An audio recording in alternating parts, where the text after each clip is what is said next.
Picking apples under the Milky Way. The incarnate reflections of Randy Keith. Preface. At this time in my life, I felt it significant to share some of my specific insights that have developed throughout my personal experiences within this incarnation. So in writing this book, it is my intention to share some of these insights with those who may be seeking deeper self-awareness within their own life. Picking apples under the Milky Way, the incarnate reflections of Randy Keith. Chapter 1. A whole lot of chirping going on. Illusions of a staged reality. I remember walking to school in the morning as a child and routinely listening to the melodies sung by local birds. I would find myself mimicking their phrases as a call and answer while contemplating the species indigenous to my area. I found it interesting that these birds would have their own unique pattern of notes which they would repeat over and over again each morning with only slight variation. Like clockwork, I could expect them to sing the same song each morning over and over again until the season changed and they then migrated. It wasn't until later that I considered the repetitive singing and chirping to be the first key to considering this world being a staged reality. Within this world, we soon come to accept things as they are and readily embrace the instruction we receive as the basis for what is called the natural order of life. We simply receive this as our given reality without need to question it and quickly become indoctrinated within this mindset. In this world, it is less accepting for those that would question the notion of this being anything other than natural or normal. Personally, this always made me feel very uneasy. In many cases, when things didn't fit into this worldview, it would be written off and or dismissively categorized as unknown, and then likely passed off as something unconventional and not for serious consideration. Now, when recalling the repetitive patterns of those birds as a child, I had also begun to see other repetitive characteristics in other creatures, and most notably in so-called human beings. Recurring behavior, habit patterns, and personality temperaments varied slightly, but the outcome of these characteristics and patterns were mostly predictable. The broad term used here for predictable behavioral traits would be the word instinct, and this due to DNA sequential coding, and therefore it is said to be part of the natural order. Or perhaps that which is being experienced here is the sequential alteration of original coding. Perhaps within the human being, there is coding to refrain from questioning this reality. Why is there little or no tolerance given to such considerations within the majority of the secular and non-secular institutions? For the most part, it is accepted in society that we are merely the composition of chemistry and biology somehow knitted together to make up conscious awareness, or that of faith-based theories of us being born out of an etheric hierarchical system. What is clear to me is we have just enough information and experiences only to theorize. We may believe, but believing and knowing with certainty are completely two different things. Eventually, one would think to consider this design's underlining blueprint or code, and perhaps contemplate what we are truly experiencing here, and perhaps, in the process, come to know our real purpose within this world. The present conventional doctrine would say we are a biological life form void of any conscious pre-existence, and we have been spawned out of and limited to this so-called natural order. After all, the idea of pre-existence is reserved for the fanciful world of deities, gods, or so-called make-believe, right? In contrast, it is interesting to note that within certain religious doctrine, one is promised eternal life, but only if they forsake themselves with unquestioning obedience. Why is it that within certain religious doctrine do we have that if a person devoutly follows through unquestioning servitude and loves not their life unto death, they will achieve life eternal? The fear of consequence is such a driving force for obedience in this case, it gives way for very little need to question. Considering this does, however, present the questions: who are they that would command such obedient behavior, and what are we that would require such influence and or control? Definitely a whole lot of chirping going on here. So what is truly behind this ongoing, repetitive, predictable behavior? Is this a staged reality? Have we been, and are we being programmed to serve an agenda of ancient origin? If so, what role of responsibility do we serve in this ancient play? Can we rely on our experiences as evidence for absolute, reliable, universal truth? Again, we have enough information and experiences only to theorize, but not to truly know. We may believe, but believing and knowing with certainty are completely two different things. Note, the confidence of certainty through experience may be an illusion in of itself. Is so-called biology just an interface for one's consciousness? And has this world and or reality fields been altered now, limiting conscious awareness to such a degree? It is said, we are spirit, but what is spirit? Let us ponder this insight from a 6th century BC Chinese philosopher and founder of Taoism, Lao Tzu, quote, "He who looks will not see it. He who listens will not hear it. He who gropes will not grasp it, the formless non-entity and the motionless source of motion. The infinite essence of the spirit is the source of life. Spirit is self. Walls form and support a room, yet the space between them is most important. A pot is formed of clay, yet the space formed therein is most useful. Action is caused by the force of nothing on something, just as the nothing of spirit is the source of all form. One suffers great afflictions because one has a body, but without a body what afflictions could one suffer? When one cares more for the body than for one's own spirit, one becomes the body and loses the way of the spirit.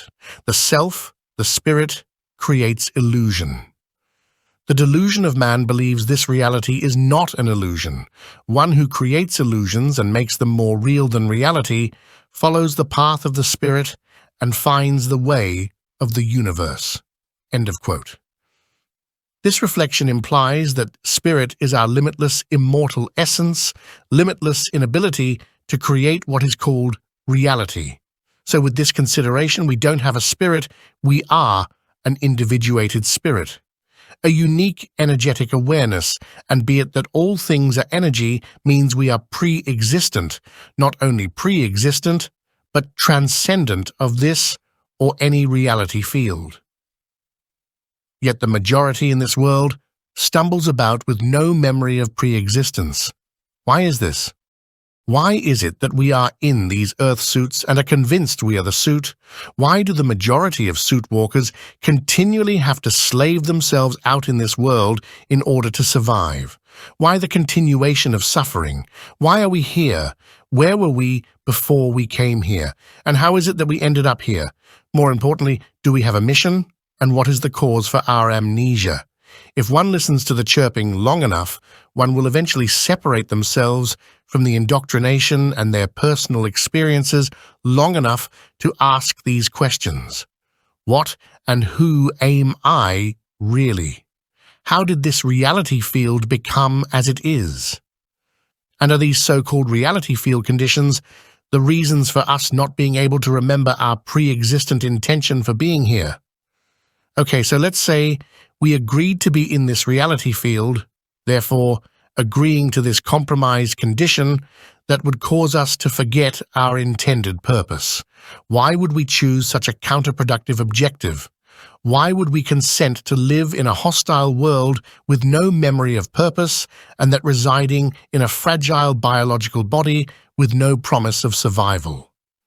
Now would such an intention produce a productive outcome? Under these conditions, might one expect a progressive evolutionary outcome? The conditions are more likely to produce regression than progression. The process of spiritual evolution is the progressive state of energetic growth expansion. Living here is hard enough without knowing who we really are and having no real idea as to why we made such a decision. Experiencing self differently for the process of spiritual evolution certainly doesn't require amnesia as the prerequisite. It all seems so counterproductive.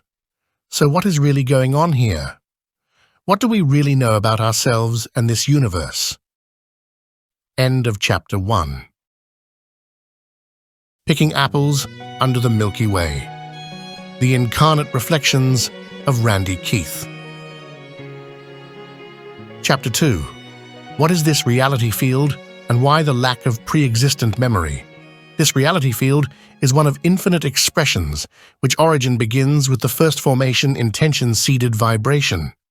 This original energetic intention holds the complete design code for all potential reality fields, this being the original field or consciousness field. Be it that this is an individuated realization field, it is to be understood as an illusionary construct which is perceived through the design parameters of the Creator's conscious intended dreamscape. So the creation model in all that it entails is but a refractive conscious perception experienced by becoming part of the field itself, or that is to say, merging of oneself within the architect's intended dream. Note: to become part of or entering the field would imply you were once outside of the field. A very simple way to understand this is like interfacing with a highly sophisticated virtual reality software program. Through the interface, you become integrated within the holographic construct where you now experience self as the hologram.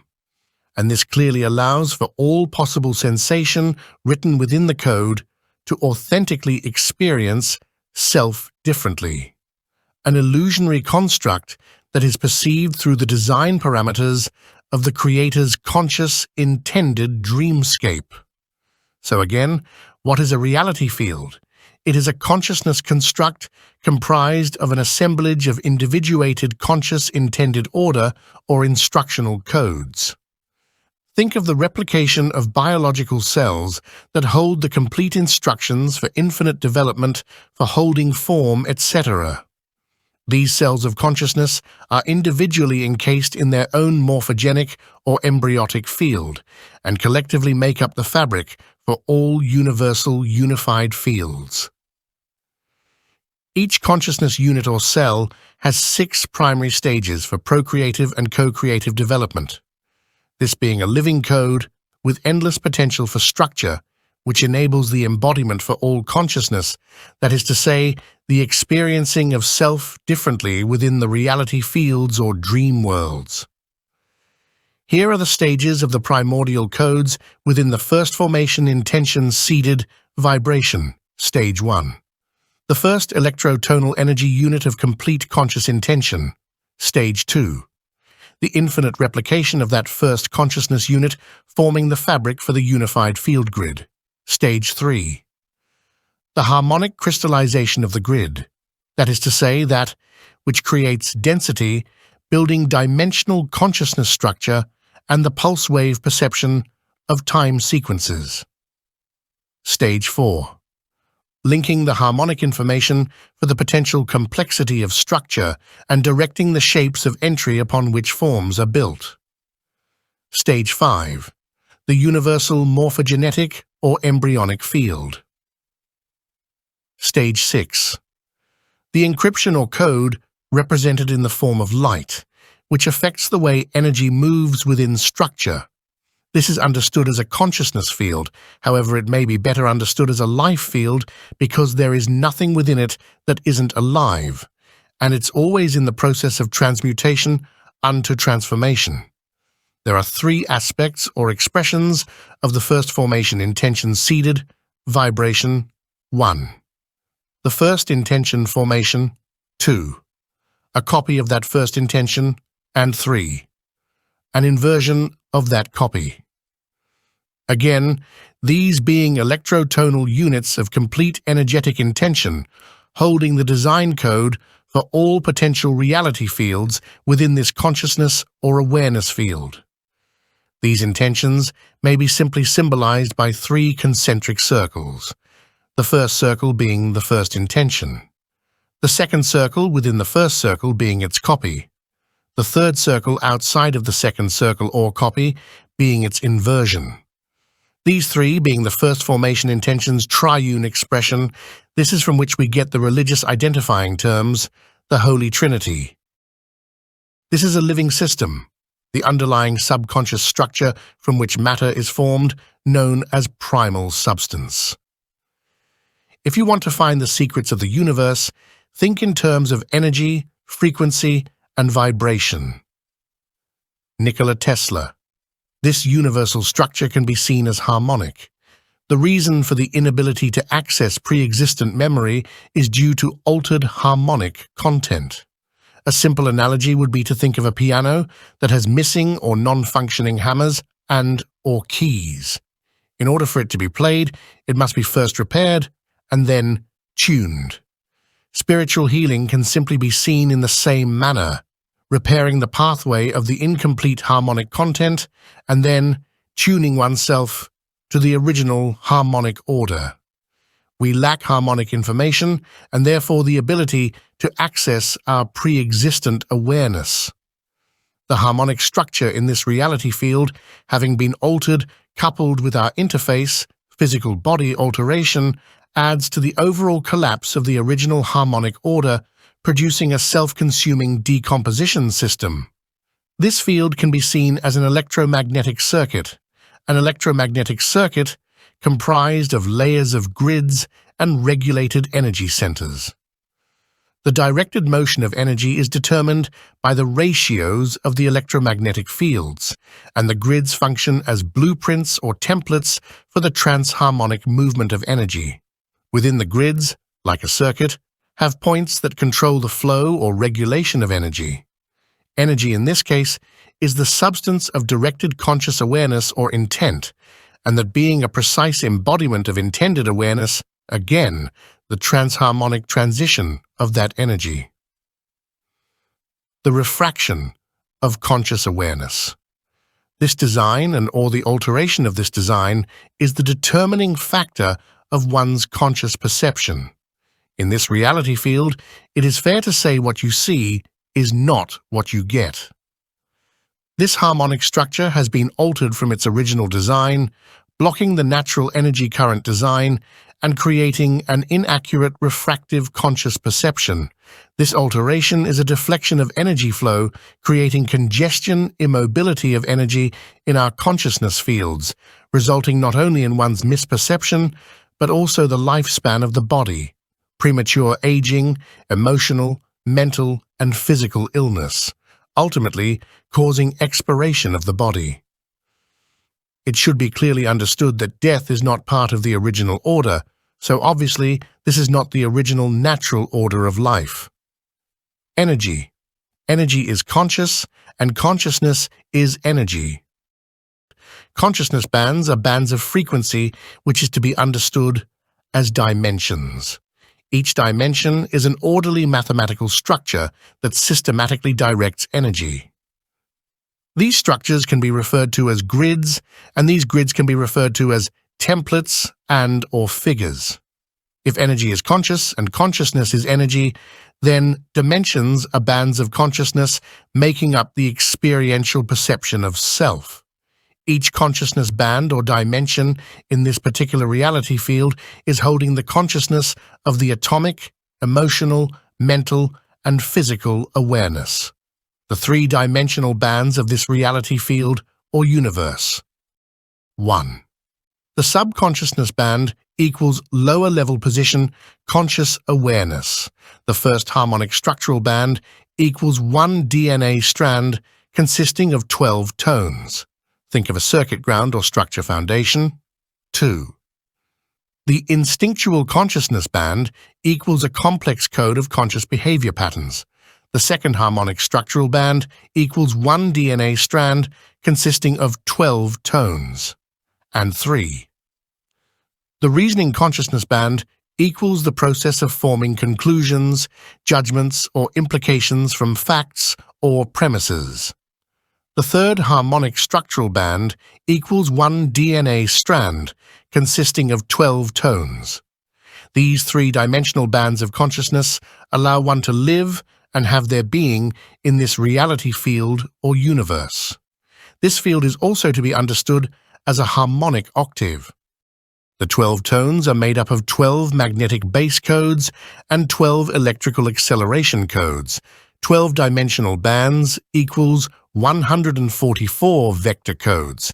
A vector is a quantity having direction as well as magnitude in determining the position of one point in space relative to another.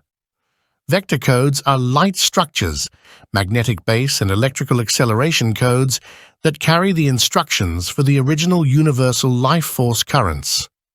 So the use of the word code, in this case, is the source's conscious intention of predetermined outcome made manifest. Dimensions 1 through 3 consisting of subroutines, complex behavioral patterns, and the ability to form conclusions through vast difficulty. So again, why the lack of pre-existent memory? It is due to missing harmonic content or energetic awareness, which we normally would have access to under the natural or original design structure.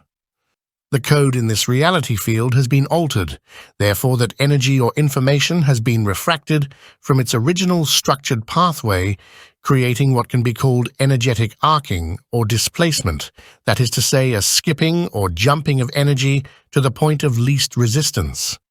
Here is where we can see the concept of a circuit and the flow of current, or in this case, redirected current. It should be clear at this point what I am talking about is our incarnate bodily experience relative to this fallen three-dimensional harmonic structure. Many may come to conclusions based on out-of-body experiences or so-called near-death experiences, but these really haven't provided complete answers for what is really going on here. Providing real solutions for healing in this three-dimensional reality field first requires asking the right questions, and you can't ask those questions if you don't know what they are. Again, let me emphasize, death is not a normal process.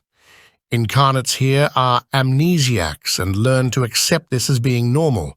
However, the natural order is that of perpetual regeneration, and death is the condition of the alteration and refraction of this structure's original code. Indeed, there is nothing normal here. This altered geometric mathematical program has created a reverse polarization of the electromagnetic fields, where the magnetic contracting rotation fields being that greater than the electrical expansion rotation fields. This reverse ratio alteration resulting in a reality field of ever-increasing density. One may argue this conclusion, however, this universe is unarguably in a state of entropy and degeneration. We may theorize what a black hole is, but it wouldn't really matter if we were already residing in a black hole. Some astronomers estimate that 100 million black holes roam among the stars in our Milky Way galaxy.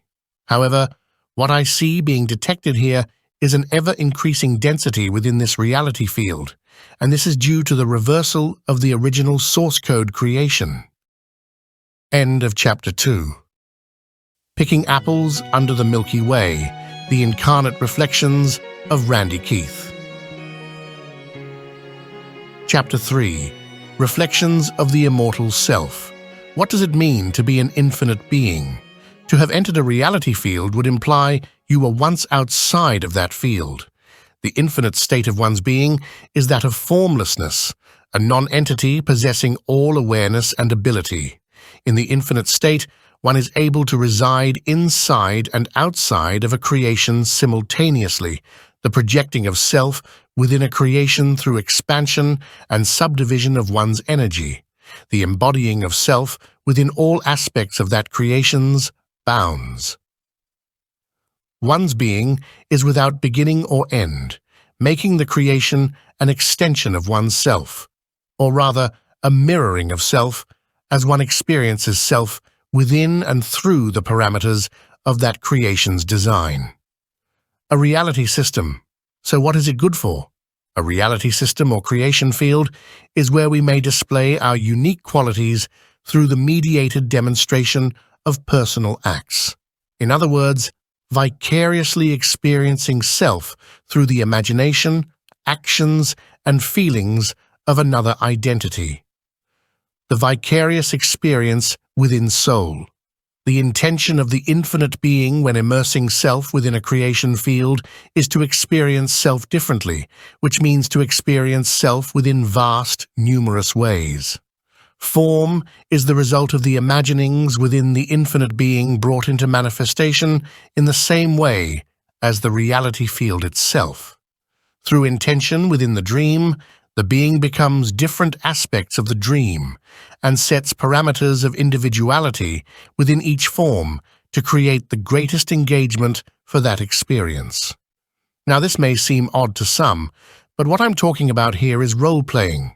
Therefore, in order for the experience to be fully embraced, the role must be believable by the experiencer, and this requiring the immersing of self completely within each identity or role uniquely and individually. Different forms one takes on allows for a reality to be experienced in this way, that is to say, vicariously. The being becomes the form and all aspects of its design, physically, emotionally, and intellectually. Whatever capability the form can hold or lack thereof, it is with pure intention to have understanding prior to the experience of becoming the form. This may be referred to as pre-manifest rehearsal. This is another way to appreciate all things being one, and that none is better than another, but only different. Vicariously experiencing self as many different life forms is a wondrous way of collectively building mutual ongoing respect for all life forms. Positions of identity, soul, dimensions are frequency bands, and frequency bands are consciousness bands. Soul is a class of differentiated identity experienced within this multidimensional creation field, beginning with the manifest identity entry point of this source consciousness field. 1. Pre-soul individuated collective manifest identity, primal order. Vibratory fields, these are 3 sound field levels, each level consisting of 3 levels. This is the first individuation within this source creation field. 2.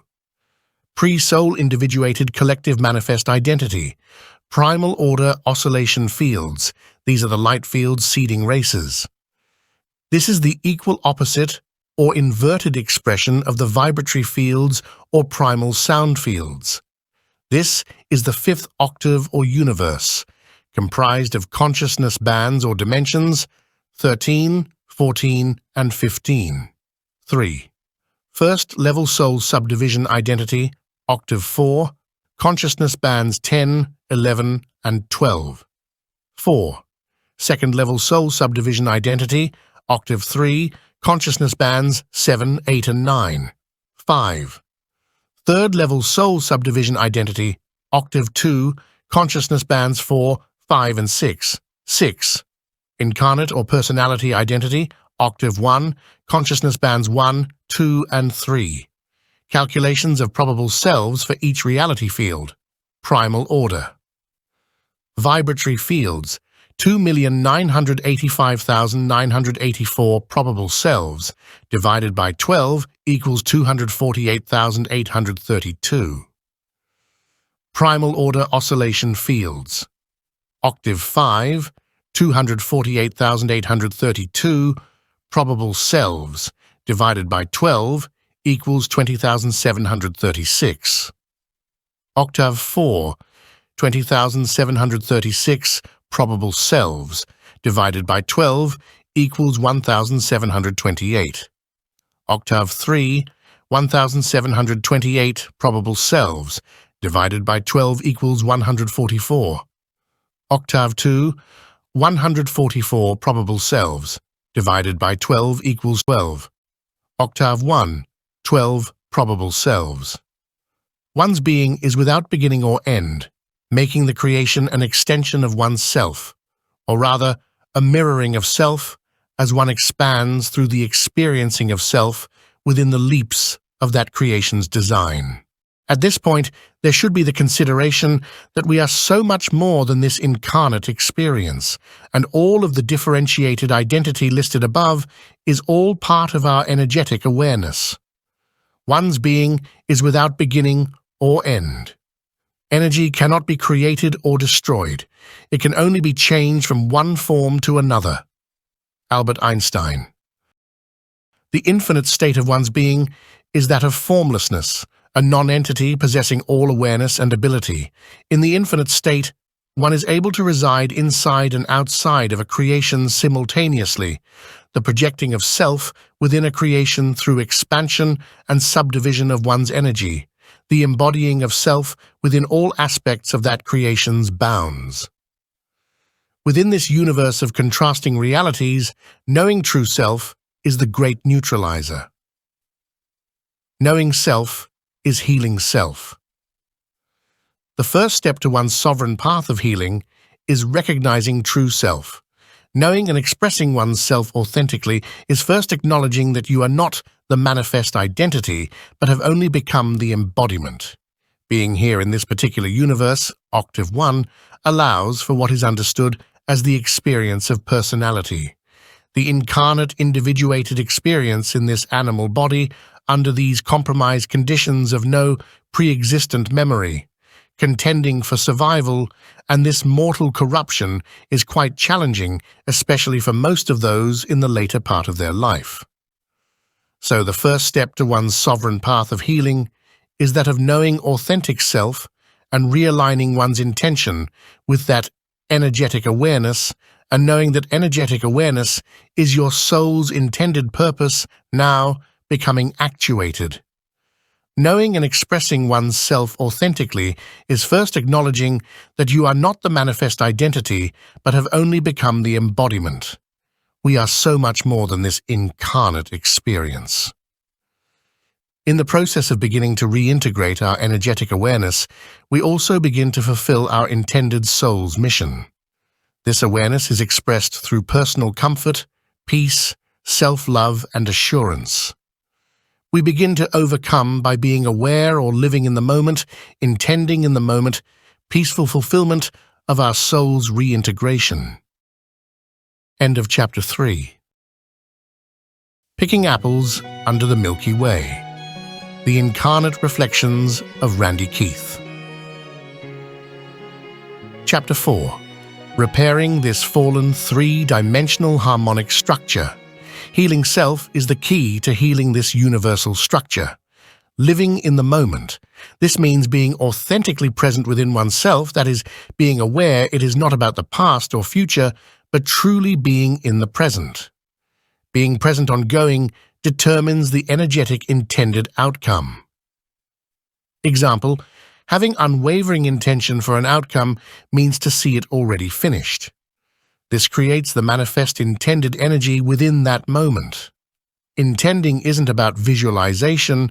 Visualization is the animated outcome of ongoing intention, and ongoing intention actuates the manifest energy that can then become animated or visualized. The key here is feeling or intending it as already done or finished. In other words, releasing the energy in confidence as a completed work or creation, letting go after the energetic projection so the intended energy may take form, and then revisiting it with joy and thankfulness so it may manifest. Creators, we are. Impulsive reactive thoughts can produce imbalance within our being. Emotional thoughts creates energetic form within one's field, so clear intention is most important. Our thoughts create, a reaction produces energy, and over time, that energy reoccurring will manifest energetic form. The thinking process produces unique energetic waveforms that correspond to those intentions. The balanced state of thought creation is so to manifest and expand oneself. It is an extension of our multidimensional self. How a creation expands, grows, is through the same energetic thought intention. A thought creation will produce creative energy, and that energy will inspire the creator to focus on that feeling or intent that will potentially produce a repetitive pulse wave. We are internal beings. Whatever we energetically internalize becomes our outward manifestation creation, for it produces creative energy that feeds that outward manifestation or creation of our intent.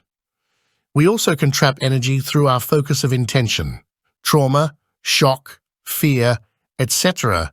can produce strong emotional, energetic reactions that we may find ourselves revisiting over and over again in order to attempt resolving the imbalance. But instead of resolving it, we are only reliving those fearful events, therefore energetically feeding the trauma and expanding that creation. The energy or frequency by which a creation is manifested also requires that same energy to survive. I use the word survive because a thought form can become a life form through our focus and intention.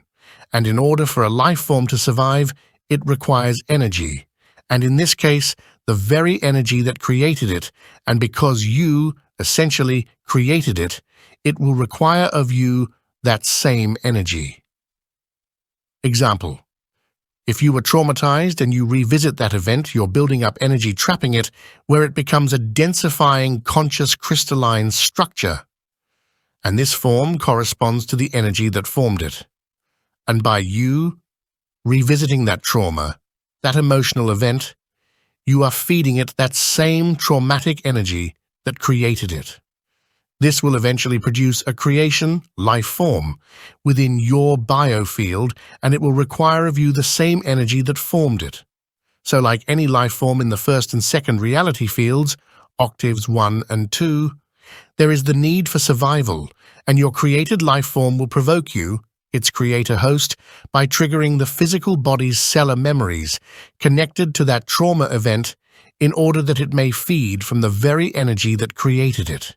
This weakens your biofield and attracts other parasitical life forms that will feed off your energetic field.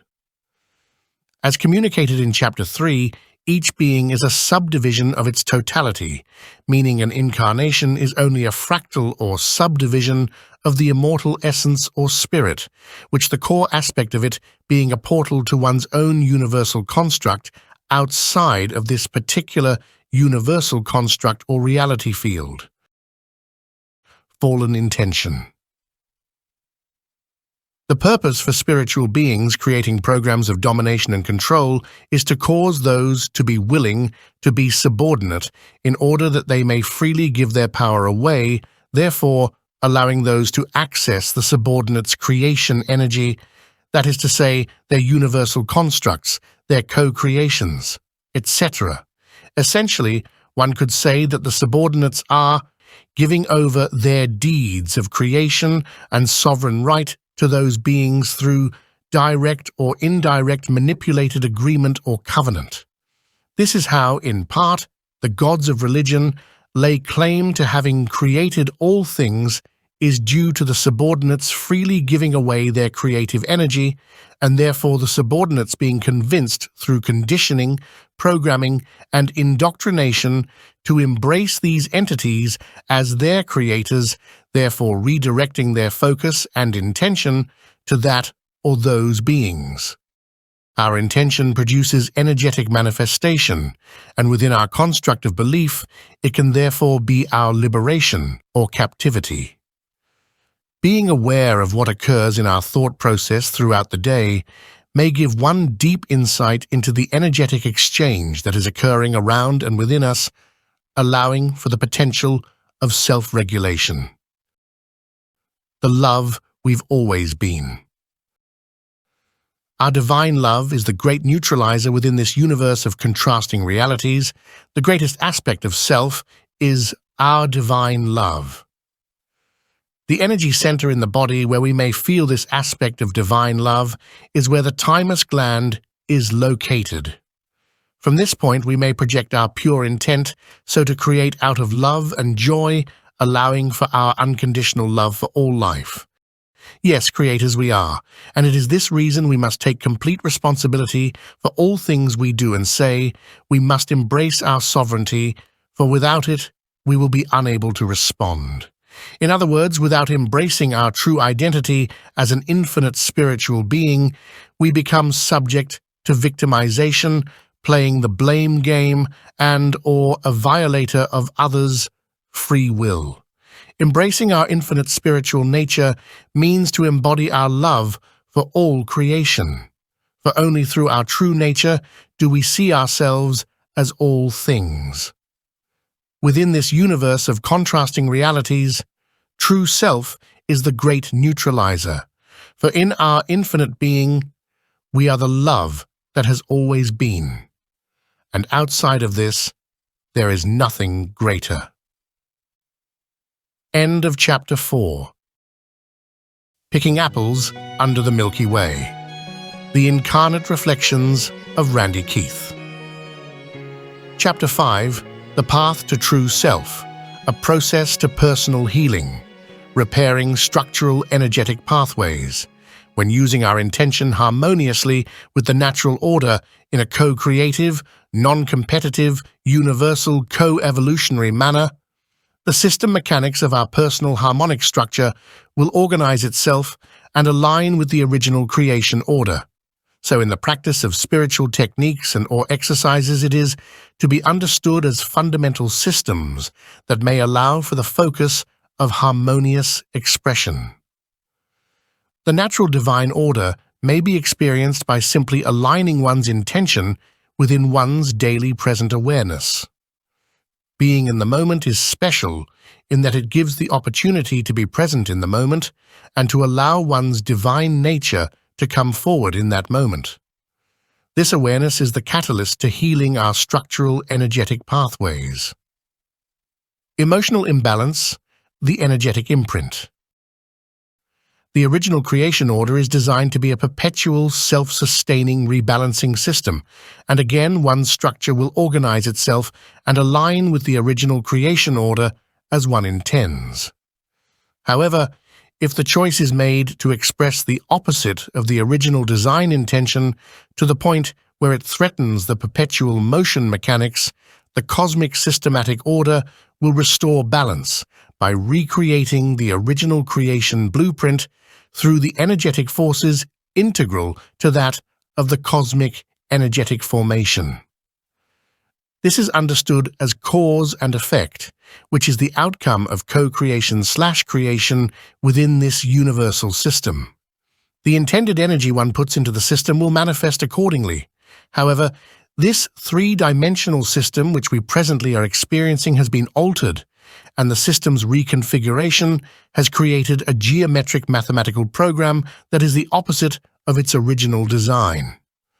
And as mentioned, this contributes extensively to the conflicting karmic condition within this reality field. Karma, the energetic imprint. Our thoughts create. Impulsive, reactive thoughts can produce imbalance within our being. Emotional thoughts creates energetic form within one's biofield. This is an energetic imprint, or rather, an electrical impression within our biofield through energetic thought vibration. In simpler terms, this is recording our energetic intention, whether it is purposeful or reactive. This is the design function of this universal system for manifestation. However, when attempting to manifest in an altered system, the results easily become inconsistent and/or chaotic. Again, the system's reconfiguration has created a geometric mathematical program that is running opposite to that of its original design. However, to realign one's intention may take only a moment, but if gone unchecked, the imprint will create a feedback loop of that reactive thought vibration intention. Depending on the amount of emotional energy used, will determine the strength of the imprint's manifest energy, or what is understood as karma. Creators we are, revisited. The focus of intent is how we expand self within a reality field or universe, and that focus of aligning one's intention with the original creation intention allows for such expansion. The gift of free will choice gives us the opportunity to vastly experience self in such diverse manner, and such opportunities will produce challenges of how far we are able or willing to extend that experience without altering the system code. To know you are a creator is to understand the responsibility that comes with it. Free will may be a gift, but it certainly comes with the cost of accountability, for within this construct of at one meant, what one creates affects the many. For the love of all life. Here within this fallen reality field embodying unconditional love becomes the greatest challenge.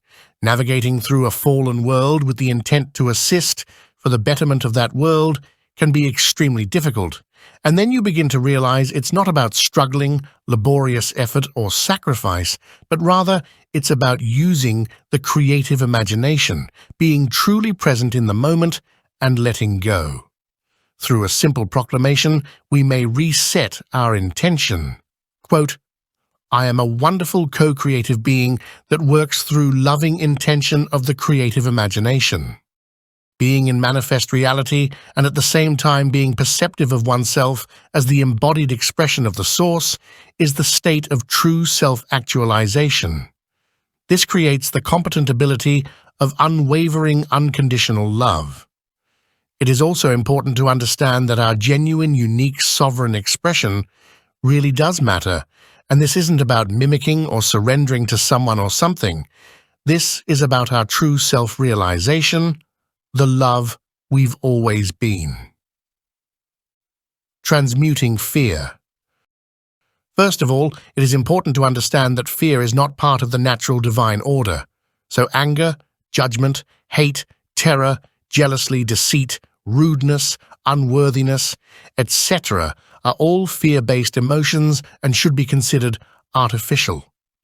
Transmuting these energies to love, joy, serenity, admiration, optimism, amazement, compassion, adoration, acceptance, etc. is through the state of true self-actualization.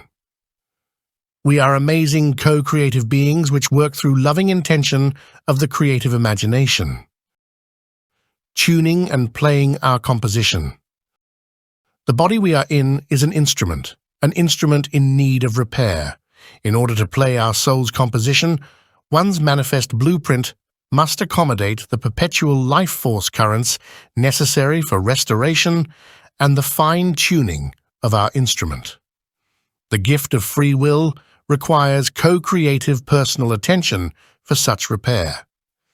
This is not about waiting around for someone or something to show up and fix us.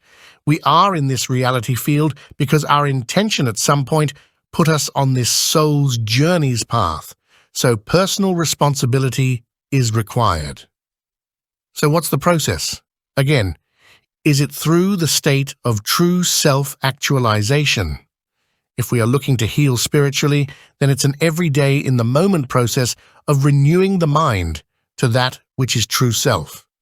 So again, let us define what is true self so that we may allow the ability to heal. So true self is understood as that which is transcendent of identity, outside of that which is called manifest reality, that is to say, outside of any creation field. We are the essence of all life. We are the ancients of pre-creation. We are truly that which defies description. But if we are to be defined, we would be best summarized as the highest and most beautiful expression of love. It is so important that one knows this love is their true eternal nature. Yes, in our infinite state, we are a formless non-entity, all-knowing, all-powerful. But what is the substance that makes up our very being? The greatest energy that there is or ever will be, pure love. Our soul's pure composition is our transcendent love song. We must continually practice our song that we may be ready to perform at any moment. This is our greatest challenge in this world, the process of reintegrating the love we have always been. Reintegrating our true energetic nature, true self, creates the process of metamorphosis unto transformation, which is our ascending love. We are the highest and most beautiful expression of love. In all things, lets us renew our minds to this eternal truth. We are the love that has always been. Be kind to yourself. In turn, you'll be kind to others.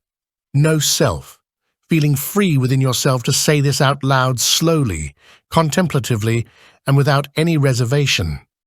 I am, I am, I am love. And remember, practice makes known the perfection you really are, the highest and most beautiful expression of love. End of Chapter 5. This concludes this audiobook.